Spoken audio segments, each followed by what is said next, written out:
One of the biggest problems I see in my practice is discovery of information I had a right to know, but you left me out of it. That's a nuclear bomb. That is hard to repair.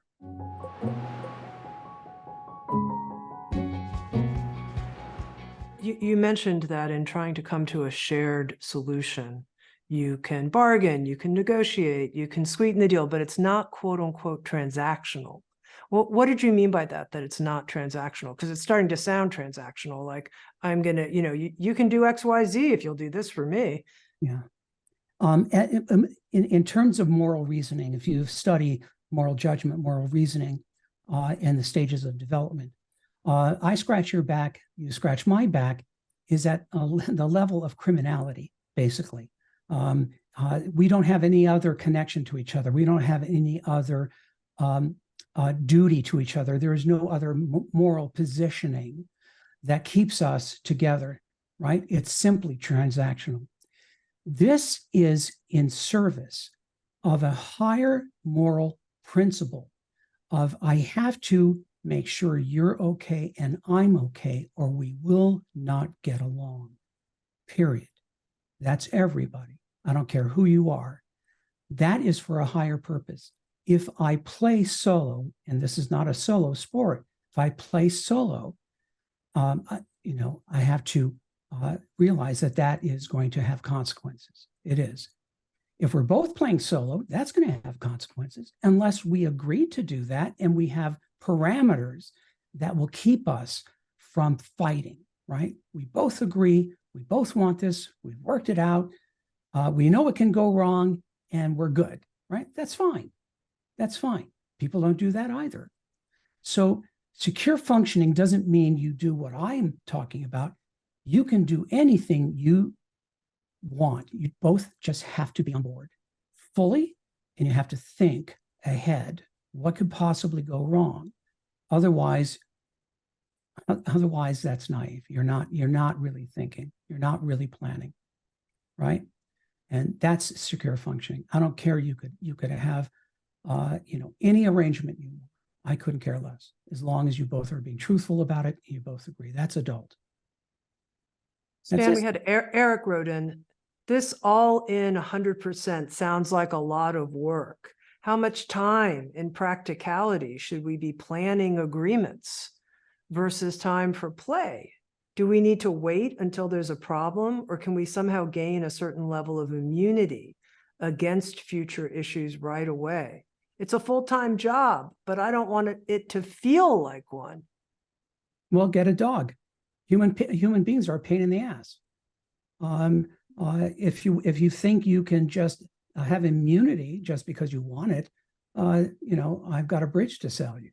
That's not how the world works. That's not how people work.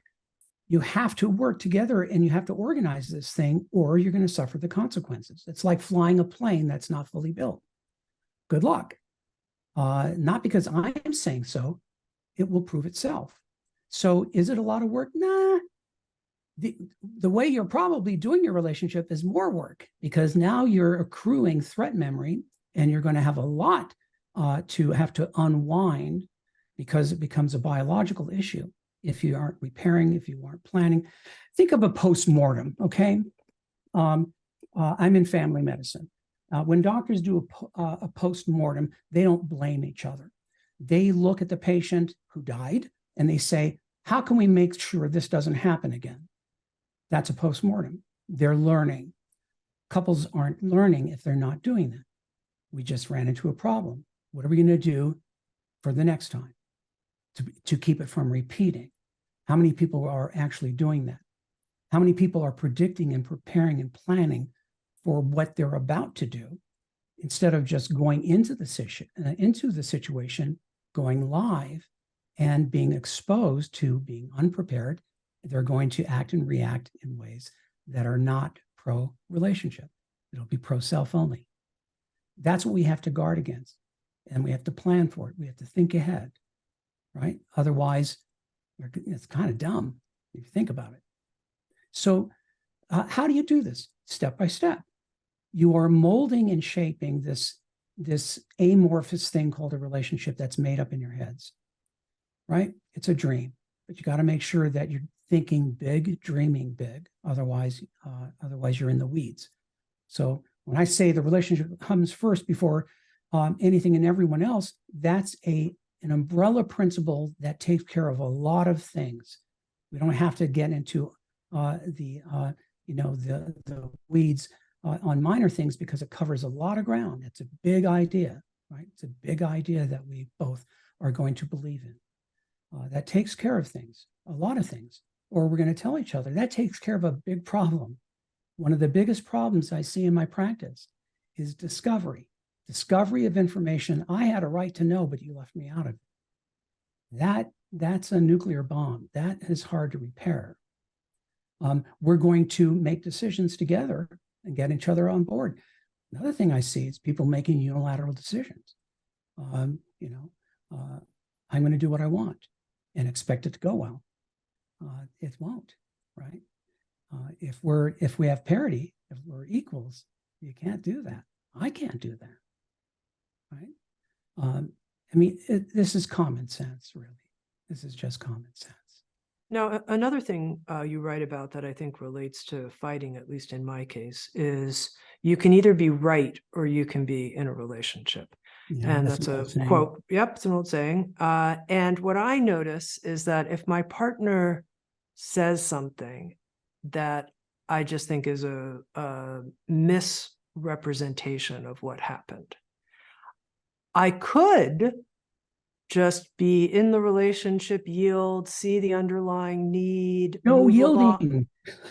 I could do that, or I could say, excuse me, I think you've this thing that you're saying about my behavior in the past is actually not factual. And I just, in the name of quote unquote, truth telling, I got to put that out there. I've got to, if you hurt me and you say, no, you didn't, watch your back. I don't care who this is. I don't care who it is. If you want to stay in relationship with your person, the person who perceives it wins. You can never talk a person out of what they think happened, felt happened, saw, heard, right? You cannot. Keep trying, and you just irritate that person and become more threatening to them. So this is a different way of thinking. Different way of thinking. I care more about the relationship, the union, than being right. And so do you. This goes in both directions. So I'm not going to go back and argue with you with what I said or what you said. I'm just going to fix it. I don't know if I said that or not. Sounds like me, but that was wrong. I shouldn't have done that. I'm sorry. That's it. Anything else is a waste of time and energy. Worse than that, it's actually causing a problem. It's amplifying a problem. If you cannot handle falling on your sword, then you cannot do this. You cannot, because you cannot think of something greater, a greater good, the right thing to do, or the best thing to do when it's the hardest thing to do. Now, if it weren't reciprocal, then you've got something to complain about. All of this is in both directions, never just one direction. It's in both directions. We're both accountable for the health of the union, right? And so we either play fair and square or we suffer the consequences, and there will be. So it's not because I'm saying this as some kind of truth. You know this is true. Everybody knows this is true. Our nature is to get away with anything we can. We're opportunistic. We're selfish. All of us. Me, I'm a pain in the ass. I'm a difficult person. And we do this. My wife and I do this, right? It makes me a better person. It adds character to me. I feel good when I've done the right thing, even though it was really hard to do this, because the last thing I want to do is apologize to you, right? The last thing I want to do is touch you at night when I'm mad. But I do it because we agreed that it was the best thing to do, and it turns out that it is. Because as soon as I touch you, I feel good. I feel relieved completely, even though you're asleep. This is true, by the way. This actually happened. And I feel good, and I actually did something that was hard, that was right. I do a lot of things that are easy. So do we all. That doesn't lead to self-esteem. That doesn't lead to creating anything. That just leads to immediate relief. I feel better at the cost of being better. That's all I get. So is it hard? Yes, but anything worthwhile is going to be hard. If it's easy, you get what you pay for, which is nothing or very little. The straight skinny here. Okay, Sarah writes in, I'm a step parent, so my husband is the go-to. There's an inherent power differential between my husband and I. Is that true, or have I not been stepping up to the plate? So there are rules for step families. The first rule is that the non-blood partner always has to be protected from the blood family and also the besties, right? They're low-hanging fruit. They are a target for everyone's wrath. They're easy to pick off. They're vulnerable. So they must be protected by the blood parent. Therefore, the blood parent does the disciplining, never the non-blood parent. The non-blood parent occupies a special role that they win by courting these children and occupying a place that is both insider and outsider. Very, very special place. I'm a step parent, and it's been well earned. But you have to play by these rules. Also, you have to protect each other from your own families. But you never cross family lines. This is family politics 101. As soon as I start attacking your family on your behalf, you're compelled to attack me. You're going to protect your family. So I support you. You protect me from your family, right? You run interference for me. But I do not do your fight for you ever, right? And you don't do that with me. So there are ground rules that have been there for a long time, by the way. There's a lot you can read on this, that you have to understand how this works. Otherwise, again, there'll be a problem. Here's another thing. I tend to believe that when blended families get together, that they reorganize, because this is now a new country with a new culture that is co-created by the new couple, right? The couple is always at the top of the food chain, always the roof of the house. Therefore, you're both parents. It's better that it's now a community of kids that we're both responsible for. Even though I'm not the real father, I'm still a parent. So behind the scenes, we are doing our job as a couple, doing a project which is raising children. We can do all that together as equals, even though one of us may be front-facing. Make sense? Anything that we're not mutual shareholders in is courting trouble. It just is. Same with finances, same with pretty much everything. You want to be at the same level of having the same things to gain or lose. Otherwise, the person who doesn't have the same to lose is going to be in a bad position, right?